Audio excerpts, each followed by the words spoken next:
한 해를 시작하면서 마가복음을 나누려고 합니다. 아마 한 두세 달 정도의 마가복음을 같이 읽어가게 될 텐데요. 그 첫 번째 장면입니다. 복음서에서 예수님의 금식을 여러 군데서 말씀을 하시지만 마가복음이 가장 짧게, 가장 간결하게 두 줄, 오늘 우리가 읽었던 말씀 12절과 13절 두 줄 말씀으로 간단하게 언급하고 넘어갑니다. 근데 그저 간단하게 언급하고 넘어가긴 하지만 예수님께서 앞으로 살아갈 공생애의 그 기간들을 축약해 놓은 듯 하고, 예수님의 뒤를 따라 예수님의 사람으로 사회상을 살아가는 우리의 삶도 여기서 큰 틀에서 벗어나지 않는 그 틀 안에서의 삶인 것을 살펴보게 됩니다. 우리가 우리 삶을 바라볼 때 이렇게 한 걸음 떨어져서 바라볼 수 있게 되면 우리가 당면한 문제들을 좀 더 쉽게 또 오류 없이 잘 살아낼 수 있게 되는 거거든요. 미리 약도를 좀 봐두면, 내비게이션을 따라가긴 하지만 그 목적지를 봐두고 대충이라도 한번 그 경로를 이렇게 가늠해보고 나면 내비게이션을 따라가는 중에도 오류가 작을 수 있고 실수가 좀 작을 수 있으니까 이 전체적인 그림을 한번 살펴보는 것은 의미가 있을 겁니다. 오늘은 예수님의 금식에 대해서 마가복음이 말하고 있는 예수님의 금식을 좀 살펴보려고 합니다. 먼저 12절 말씀부터요. 같이요. 한 번 더 읽지요. 시작. 성령이 곧 예수를 광야로 몰아내신지라. 여러분들과 제가 예수님의 금식을 바라보시면서 또 우리 인생을 예수님의 손에 잡힌 하나님의 사람이 된 여러분들과 저 성도들의 인생을 바라보면서 기억하셔야 될 거예요. 우연은 없습니다. 어쩌다가 길을 잘못 들어서 사고처럼 만나게 된 일들은 없습니다. 심지어 예수님의 금식이 시작되는 그 순간을 성경은 뭐라고 기록하냐 하면 성령이 하셨다는 거예요. 성령이 몰아내신지라 그래요. 이 몰아내다라고 하는 단어는 쫓아내다라는 뜻입니다. 출발하도록 명령하다. 그러니까 이 몰아내다라는 단어를 통해서 여러분들과 제게 하고 싶은 말씀은 뭐냐 하면 예수님의 뜻대로 되어진 일은 아닐 거라는 겁니다. 예수님께서 감당하셨어야 될 그 사명, 그 살아야 될 그 십자가의 길은 예수님이 원하신 것뿐만 아니라 하나님께서 강요하신 것뿐만 아니라 성령께서 그의 등을 떠밀어 내셨던 거예요. 여러분, 예수님도 그 원하는 대로, 그 생각하는 대로, 그 바라는 대로만 사신 것은 아니라는 겁니다. 우리의 삶이 우리 뜻대로 되지 않잖아요. 우리의 기대와 우리의 바람대로 되지 않잖아요. 원치 않는 질병을 만나고 원치 않는 사람들을 만나고 원치 않는 함정들을 만나는데, 하나님, 내가 하나님의 사람인데 성령의 이끌리심을 따라 살고 있는데 왜 이런 일을 만납니까? 그러면 만약에 예수님께서 진짜로 진지하게 우리에게 대답하실 기회를 가지신다면 이렇게 말씀하실 겁니다. 나도 그랬어.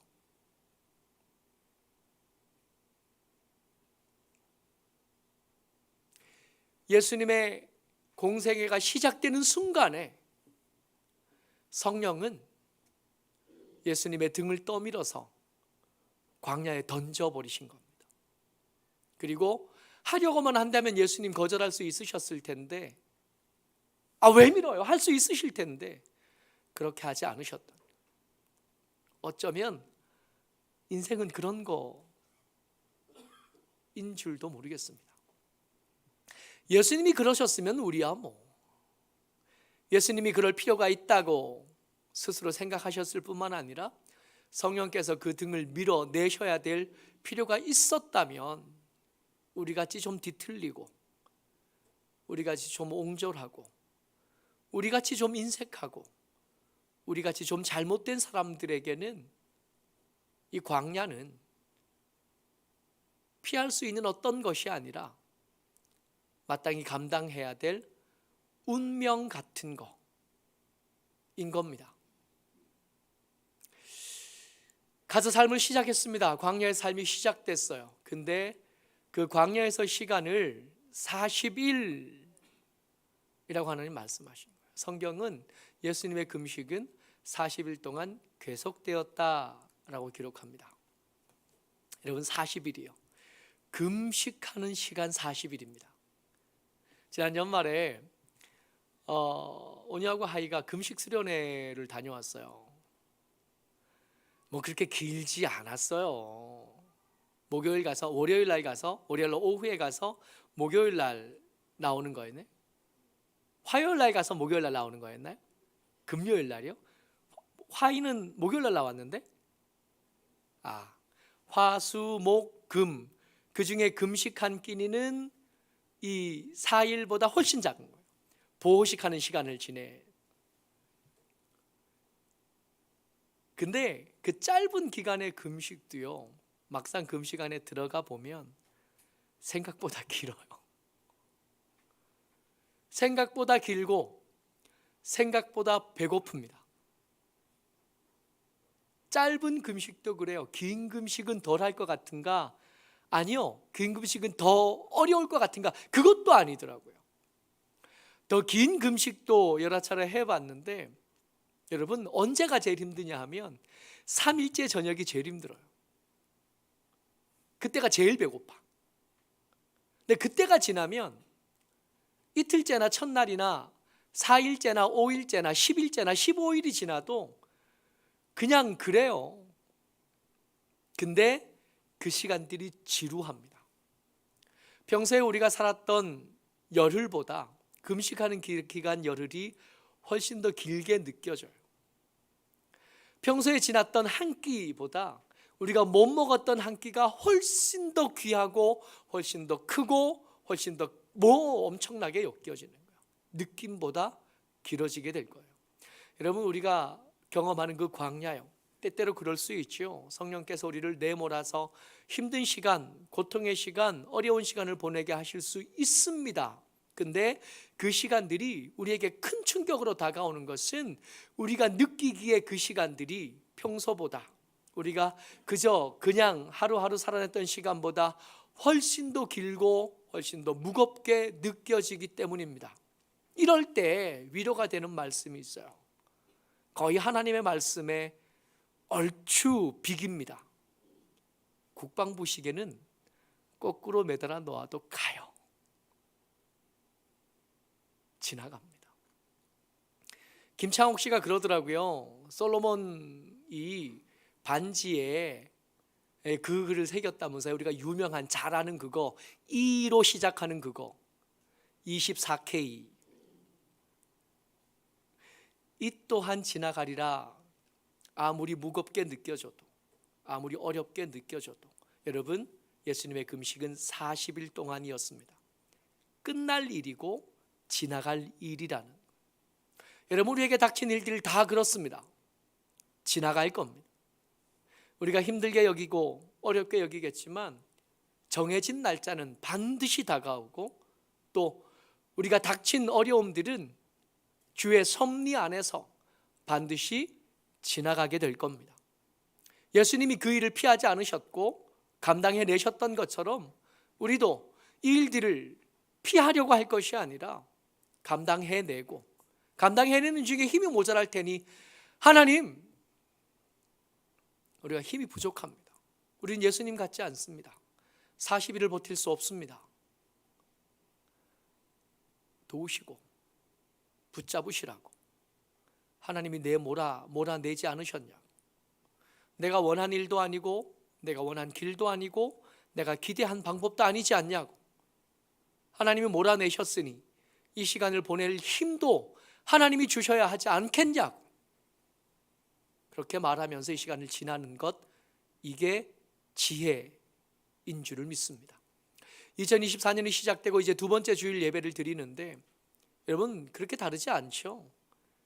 2023년에 살았던 시간들과 그리 다르지 않습니다. 그 시간들이 또 닥쳐올 거고 또 그 문제들이 일어날 텐데, 여러분, 도망갈 구멍과 핑계 찾는 것 나중에 해도 늦지 않으니 지금 하나님 도우시라고, 하나님이 몰아내신 이 장소에서 내가 살아낼 수 있도록, 이 상황 가운데 내가 버텨낼 수 있도록 나를 도우시라고, 나를 붙잡으시라고, 내게 주의 힘을 공급하시라고 그렇게 기도하면서 살아내시기를 주의 이름으로 축복합니다.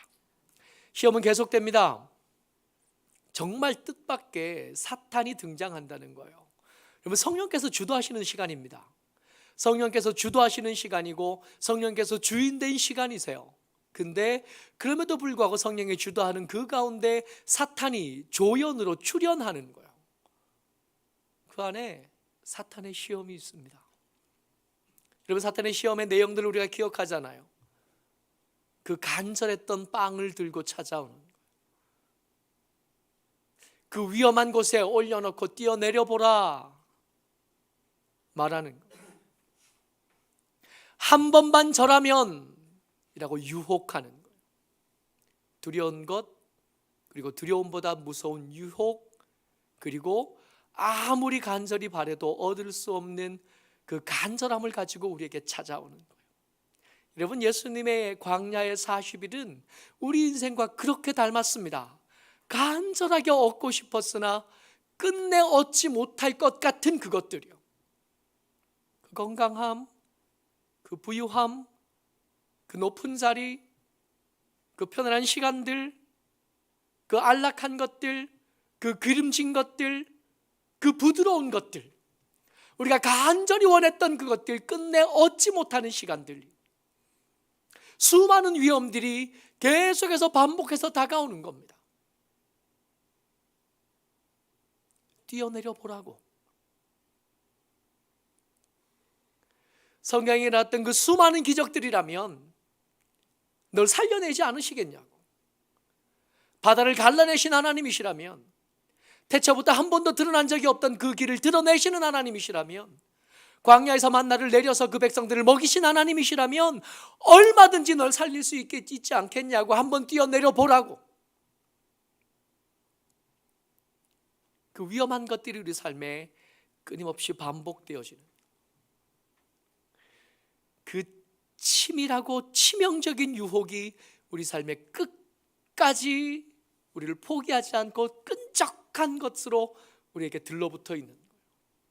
혹은 음란함으로, 혹은 방탕함으로, 혹은 게으름으로, 이런저런 것들로 우리를 끝내 놓아주지 않는 거예요. 어쩌면 기도를 가장 많이 했던 그날 이 유혹은 오히려 더 치밀하고 치명적인 모습으로 다가왔을 겁니다.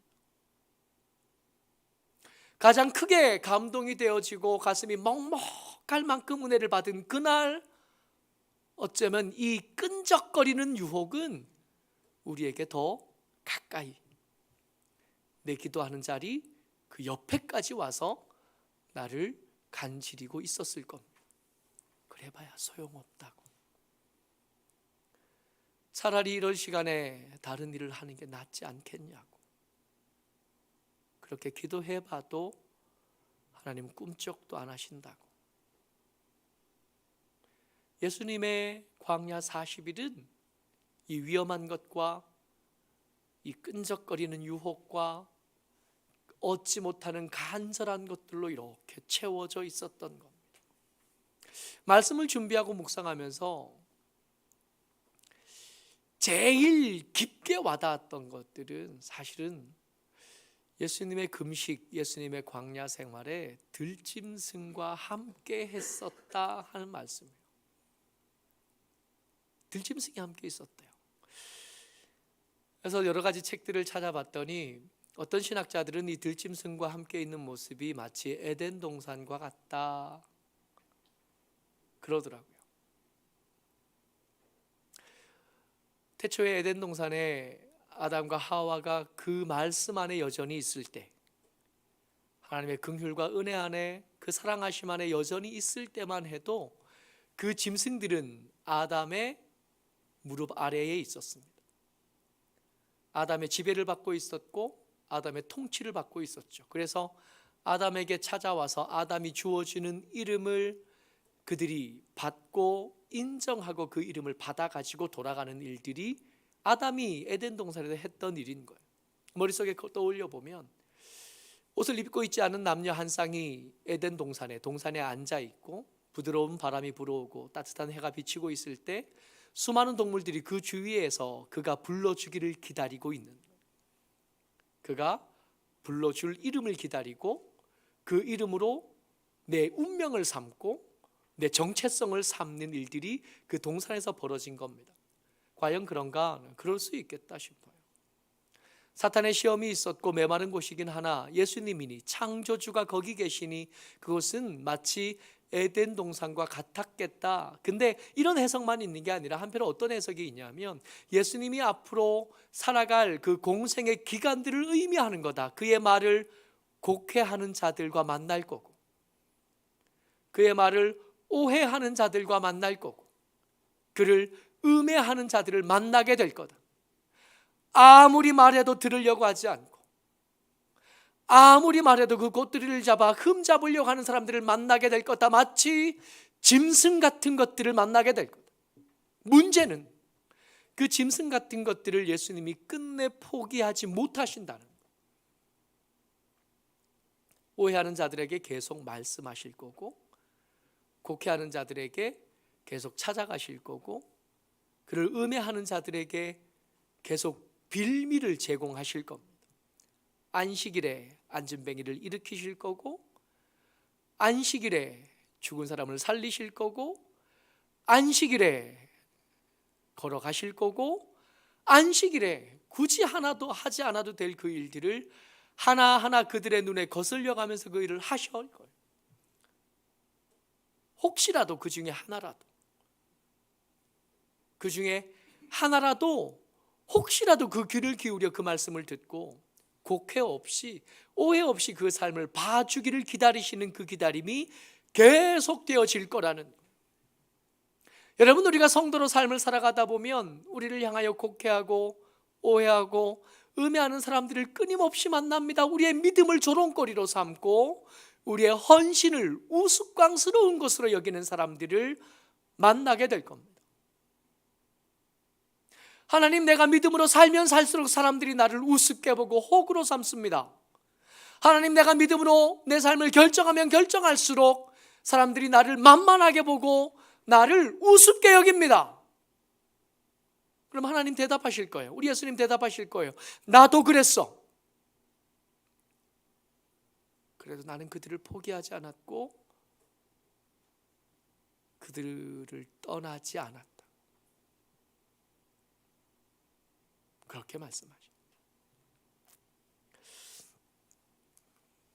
뿐만 아니라 예수님의 금식은 천사들이 수종 드는 시간들이었다는 겁니다. 천사들과 함께 있는 시간, 천사들과 함께 누리고 천사들과 함께 있고 천사들의 도움을 받는 시간들이었다는 겁니다.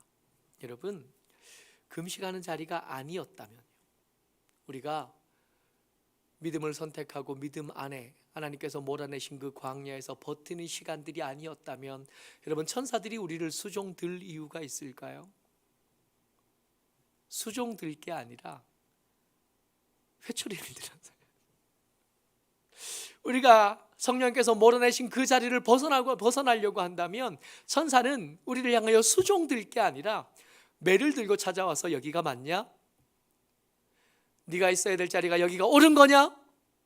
하지 않으셨을까요?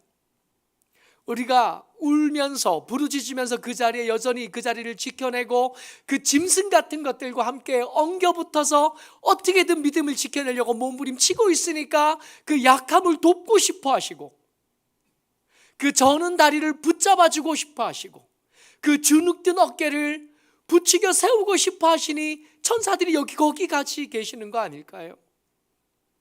여러분, 우리 어디서 살까요? 우리 뭐하고 살까요? 때때로 믿음 때문에 손해보는 것도 꽤 있고 믿음을 선택하면서 우리의 삶에 축나는 것도 한둘이 아닐 텐데, 그럼에도 불구하고 이 삶을 계속 이어가야 될 이유를 예수님의 금식에서 잘 발견하고 찾아냅니다.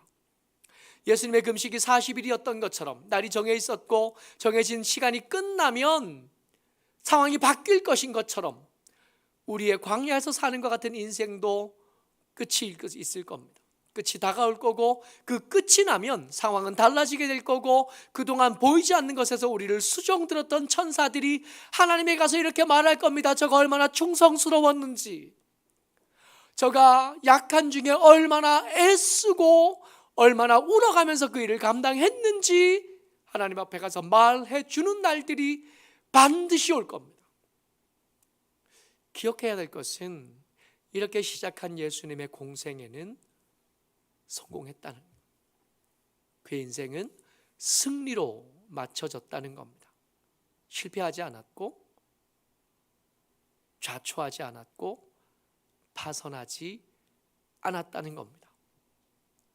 우리가 길을 갈 때 때로 뜻하지 않은 광야를 만날 수 있고, 그 시간이 생각보다 길어져서 버겁다 여겨질 수 있고, 사탄의 시험들이 있어서 와 이거 어떡하지 싶을 때도 있을 테고, 오해당하고 곡해당해서 슬프고 억울할 때도 있을 텐데, 여러분 그것만 있는 게 아니라 우리를 수종들고 우리를 붙잡아 주려 하고 우리를 도우려 하던 천사들도 틀림없이 돌아보면 한 번도 없었던 적은 없었던 것 같아요. 우리가 부르짖을 때, 우리가 울고 서러워하고 서글퍼할 때 한 번도 혼자였던 적은 없는 것 같아요. 우리 옆에 그 자리에 함께 계셨다. 천사들이 함께 있었고, 그렇게 먼저 그 길을 가셨던 예수님, 우리와 함께 계셨던 것. 지금 보이지 않으나 마찬가지일 겁니다. 그러니 예수님이 그 승리하신 길, 예수님이 지켰던 그 믿음의 길, 그 보여주셨던 그 길을 따라 여기에 계속 머물고 이 길을 계속 가는, 그렇게 시작된 2024년도 믿음으로 완주해내는 저와 여러분 되시기를 주의 이름으로 축복합니다. 아멘.